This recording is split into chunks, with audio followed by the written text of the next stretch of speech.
Hello, I am Lou from Dirigo Safety, and let's get going with your Northern New England Law Enforcement News Roll Call. These briefings are short and focus on police-related issues for the Maine, New Hampshire, Vermont, and Northern Mass policing areas. These briefings are designed to give you some information you might not yet have heard. For example, I want to start with the news that the City of Auburn, Maine, has honored the line of duty death of Officer Norman Philbrick 75 years after he was killed directing traffic at a major structure fire. The then 2-year veteran was struck and killed with such force that his duty gun was bent nearly 90 degrees. Thanks to a recent change in their city ordinances, the intersection which he was covering now has a monument that marks the corner as Officer Norman Philbrick Square. Family attended the ceremony, as well as some members from the department, including Canine Brick, named in honor of Officer Philbrick. Next, a recent Supreme Court 6-3 decision a few weeks ago ruled that a local Oregon law banning public camping did not unconstitutionally criminalize homelessness. This means that cities and towns can enforce their existing laws or enact some new laws that prohibit things like sleeping on the sidewalks, streets, or alleyways. In a follow-up to a briefing I gave 2 weeks ago on air tags helping to track down and recover thousands of dollars worth of stolen construction tools, I see that candidates are now using these to help locate stolen lawn signs. These devices, costing about $20 a piece, were originally used to help travelers locate lost luggage or homeowners to find their keys, but are being used more and more to help locate other missing items, and sometimes even being used to track cars or people.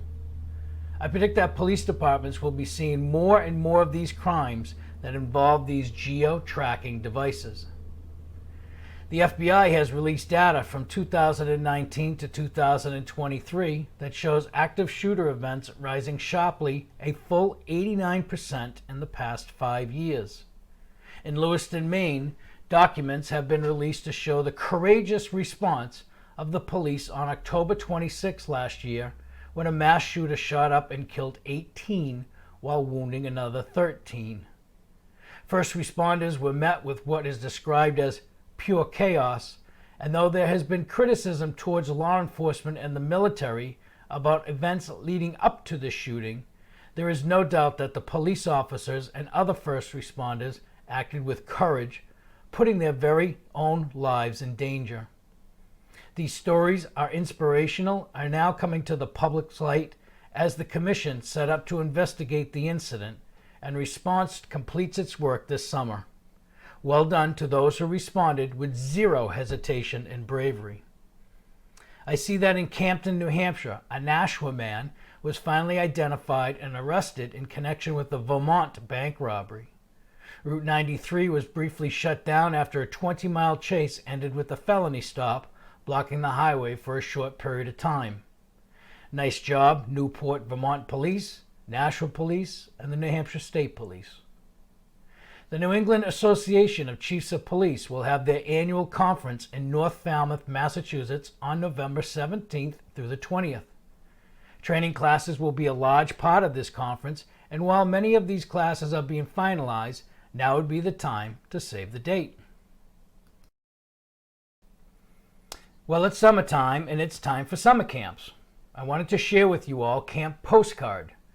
Now, Camp Postcard means police officers striving to create and reinforce dreams, and is a free week-long program for Maine kids. Police officers from all across Maine volunteer as camp counselors. Every June, 100 5th and 6th grade girls and boys from all 16 counties in Maine join 80 volunteer sheriffs, troopers, police officers, first responders, and firefighters who come together from across Maine to act as positive role models and to spend a fun-filled week of adventure together at Camp Muchawana in Winthrop. Well done to give these kids a chance to get outdoors, engaged in some healthy activities, bonding, while at the same time seeing how truly you are role models in our communities. New Hampshire just graduated the latest batch of police cadets. This is an intensive week-long residential program for young men and women ages 14 to 20. The Cadet Academy began in 1973 and has continuously operated each summer since, maintaining its rich tradition and excellence. This academy has a curriculum with a focus on law enforcement. Cadets will enjoy a regimented paramilitary structure. The mission of the academy is to build qualities such as self-discipline, self-respect, self-esteem, and pride through self-discipline, teamwork, and motivation. Cadets will participate in physical training, formations, marching, and other military etiquette. Police cadets follow very specific guidelines and orders for dormitory living arrangements. Training and classroom sessions will cover an assortment of law enforcement related topics. Police cadets will be mentored and served by a variety of law enforcement officer and other related personnel and staff. It provides an excellent chance for those who might be interested in police work as a possible career choice. Do you have something that you or your department is involved in like these initiatives? Please let me know. I would love to share them.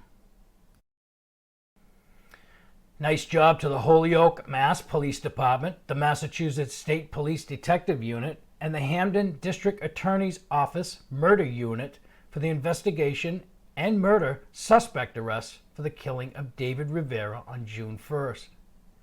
Good luck to the Watertown, Mass. Police, who are about to undergo their verification step in their state's accreditation process.